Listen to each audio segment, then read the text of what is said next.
नरसी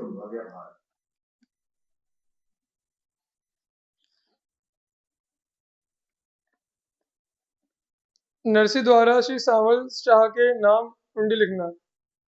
एक बार की बात है, तीर्थ यात्रा करते हुए कुछ साधु संत जूनागढ़ पहुंचे और बाजार में जाकर पूछने लगे कि यहाँ कोई ऐसा महाजन है क्या जो हमें हुंडी लिख दे, क्योंकि मार्ग में लुटेरों का भय है, हमको द्वारका जाना है। जो लोग श्री नरसिंह जी से द्वेष करते थे उन्होंने उनसे कहा कि यहाँ के सबसे बड़े प्रसिद्ध महाजन नरसिंह जी हैं, उन्हीं की हुंडी चलती है। ऐसा कहकर उन दुष्टों ने साथ जाकर नरसिंह जी का घर बदला दिया।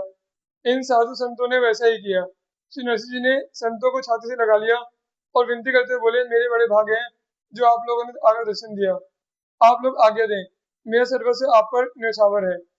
श्री द्वारका की यात्रा करने वाले साधुओं ने गिनकर 700 रुपयों का ढेर श्री नरसिंह जी के आगे लगा दिया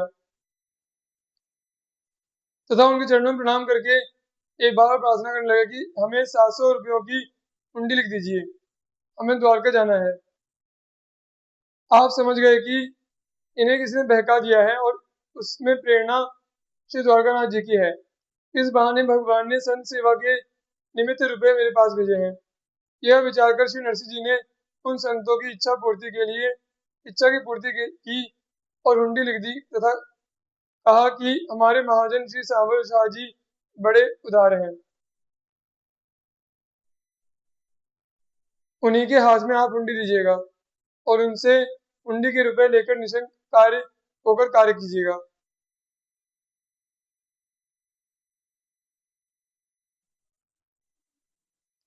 हुंडी लेकर संत महात्मा द्वारकापुरी पहुंचे और वहां के बाजार में सांवल शाह की कोठी ढूंढते ढूंढते थक गए और भूख प्यास से अत्यंत व्याकुल हो गए, परंतु सांवल शाह की कोठी का पता नहीं चला। तब ये लोग नगर से बाहर निकल आए, आशा टूट गई, अतः अपार दुख सागर में डूब गए। संतों को व्यथित देखकर श्री नरसिंह जी की हुंडी चुकाने के लिए श्री द्वारकाधीश भगवान सेठ का रूप धारण कर कंधे पर रुपयों से भरी थाली रखकर संतों के निकट पधारे हुए बोले, श्री नरसिंह जी की हुंडी किसके पास है? जिसके पास हो वह आकर अपने रुपए गिनकर ले ले। संतों ने कहा, अजी सेठ जी, हम लोग आपको बाजार में ढूंढ ढूंढ कर हार गए, पर आप नहीं मिले। सांवल शाह बोले, आपको रुपए देने में इतना विलंब हुआ, अतः हमें भी लज्जा लग रही है। विलंब का कारण यह है कि मैं बाजार में नहीं मिलता हूँ, मेरा निवास एकांत में है और इस बात को कोई कोई भगवान की भक्ति जानते हैं। ये लीजिए अपने रुपए और उनसे अपना कार्य कीजिए। यह कहकर भगवान ने हुंडी लेकर रुपए दे दिए और उसके उत्तर में चिट्ठी लिखी कि मेरे पास रुपए की कमी नहीं है, आप बार बार हुंडी लिखकर भेजा करें। संत जन द्वारकापुरी का दर्शन करके लौटे और श्री नरसिंह जी को सांवल शाह की चिट्ठी दी। उसे पाकर श्री नरसिंह जी प्रेमानंद में डूब गए और उन्होंने संतों को गले से लगा लिया। इस घटना का श्री प्रियदास जी ने अपने कवित्व में इस प्रकार वर्णन किया है। तीरथ करत साधु आए पुर, पूछे को हुंडी लिखी दे हमें, द्वारिका सिधारिवे, जेवे रहे दोषी, कही जात ही भगावे भूषी, नरसी विदित साह आगे दाम डारिवे, चरण पकड़ी गिरि जावो जो, लिखावो अहो कहो, बार बार सुनी विनती न टारिवे, दियो ले बताए घर, जाए वही रीति करी, भरी अखबार मेरे भाग, कहा वारिवे, 700 रुपया गिनी ढेरी करी दई आगे, लागे पग देवी देवो लिखी, कही बार बार है, जानी बह काय प्रभु दाम दे पठाए, लिखी किए मन भाए, साह सांवल उदार है। वाही हाथ दीजिए ले कीजिए निसंग काज, गए जदु राजधानी, पूछो सो बाजार है, ढूंढ फिरी हारे भूख, प्यास मीड़ डारे, पुर तजी भय न्यारे, दुख सागर अपार है। साह को स्वरूप करी आए कांधे थैली धरी, कौन पास हुंडी दाम लीजिए गनाए के, बोली उठे ढूंढी हारे, भले जू निहारे आजू, कही लाज हमें देत मैं हूँ पाए आए के, मेरी है इकोसो बास, जाने को हरिदास, लेवो सुख राशि करो, चिट्ठी दीजे जाए के, धरे है रुपया ढेर, लिख्यो करो बेर बेर, तेरी आए पाती दई, लई गरे लायक है।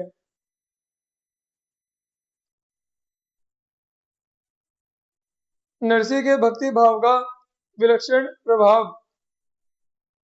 श्री नरसिंह जी ने संत महात्माओं से कहा कि आप लोग यह बतलाइए कि सांवल शाह जी आपको मिले या नहीं। उन संतों ने कहा हाँ मिले और बड़े प्रेम से मिले। श्री नरसिंह जी ने सांवल शाह के नाम हुंडी लिख दी थी और उसके जो रुपए थे उनसे आपने संतों को भंडारा कर दिया। संतों के प्रति श्री नरसिंह का ऐसा सद्भाव था, अतः श्री द्वारकाधीश ने उनके सभी कार्य मनोरथों को पूरा किया। श्री नरसिंह जी की लड़की ससुराल में थी, उसके लड़का हुआ था। लोक रीति के अनुसार इन्हें छूछक देना चाहिए, पर इनके पास कुछ न था, अतः ना दे सके। लड़के की सास नित्य ही गालियां बकती। सास के वचन जब असह्य हो गए तब उस लड़की ने अपने पिता को कहला भेजा कि मेरी सास ताने मारती है, गाली देती है, इससे मेरी शादी चलती रहती है। यदि आपके पास कुछ देने के लिए हो तो आप आकर दे जाइए। लड़की का संदेशा पाकर श्री नरसिंह जी एक टूटी सी बैलगाड़ी में दो बूढ़े बैलों को जोतकर जहां पुत्री ब्याही थी उस नगर के किनारे पहुंच गए। इनके आगमन का समाचार एक ब्राह्मण को कल्या पुरोहित ने जाकर की कन्या से कह दिया। पिताजी का आगमन सुनते ही वह आई, परंतु जब उसने देखा कि गाड़ी में छूछक का कुछ भी सामान नहीं है तो उसका मुख उदास हो गया। उसने कहा पिताजी यदि आपके पास देने के लिए एक पैसा एक वस्तु ना थी तो फिर ना आते वही ठीक था। श्री नरसिंह जी ने कहा बेटी तुम अपने मन में चिंता ना करो, जाकर अपनी सास से कह दो कि जिन जिन चीजों की जितनी जितनी जरूरत हो उन सबको एक कागज में लिख दे। उसने अपनी सास को समझाकर कहा तो वह बहुत रिस में भरकर बोली मैं समझ गई, तेरे पिता यहाँ आकर हंसी कर रहे हैं। अंत में खिसियाई सास ने गांव के सभी स्त्री पुरुष बालकों को के नाम लिखवा दिए कि इन सभी को कपड़े एवं गहने चाहिए। श्री नरसिंह जी की लड़की आवश्यक वस्तुओं का चिट्ठा लेकर आई तो आपने उसे देखकर लौटा दिया और कहा कि इसे फिर से दिखा लाओ। इसमें यदि किसी का नाम या कोई वस्तु लिखने से रह गई हो तो उसे फिर लिखवा लाओ। इस बात से क्रुद्ध होकर उसने दो पत्थर और लिखवा दिए। श्री नरसिंह जी को अपमानित करने के लिए उन्हें टूटी फूटी पुरानी पौर रहने के लिए बतला दी। भक्त शिरोमणि श्री नरसिंह जी जाकर उसी में ठहरे और उस निवास स्थान को देखकर बहुत प्रसन्न हुए।